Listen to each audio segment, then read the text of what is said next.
ரஷ்ய ஜனாதிபதி Vladimir Putin 1991ஆம் ஆண்டு சோவியத் ஒன்றியம் கலைந்ததிலிருந்து நிறுத்தப்பட்டிருந்த அணு ஆயுத சோதனையை மீண்டும் தொடங்கும் வாய்ப்பை ஆய்வு செய்ய உத்தரவிட்டுள்ளார்.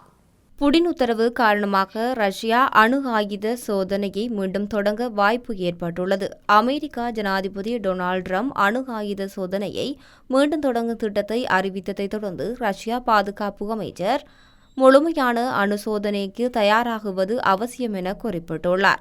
புடின் ரஷ்யாவின் வெளிவிவகார அமைச்சகம், பாதுகாப்பு அமைச்சகம் மற்றும் உளத்துறை உள்ளிட்ட பிரிவுகள் இணைந்து அணு சோதனை தொடங்கும் முன் தேவையான தகவல்களை சேகரித்து பாதுகாப்பு கவுன்சிலில் பரிசீலித்து பரிந்துரைகள் வழங்க வேண்டும் என உத்தரவிட்டுள்ளார். ரஷ்யாவின் பகுதியிலுள்ள ஆர்டிக் சோதனை மையம் குறுகிய காலத்திலேயே சோதனைகளை நடத்த தயாராக இருக்கலாம் என தெரிவிக்கப்பட்டுள்ளது. 21ஆம் நூற்றாண்டில் வடகொரியா தவிர எந்த நாடும் அணுவெடிப்பு சோதனைகளை மேற்கொள்ளவில்லை. பாதுகாப்பு நிபுணர் இந்த சோதனைகள் உலகளாவிய நிலைமையை மேலும் பதற்றமாக்கும் என எச்சரித்துள்ளார்.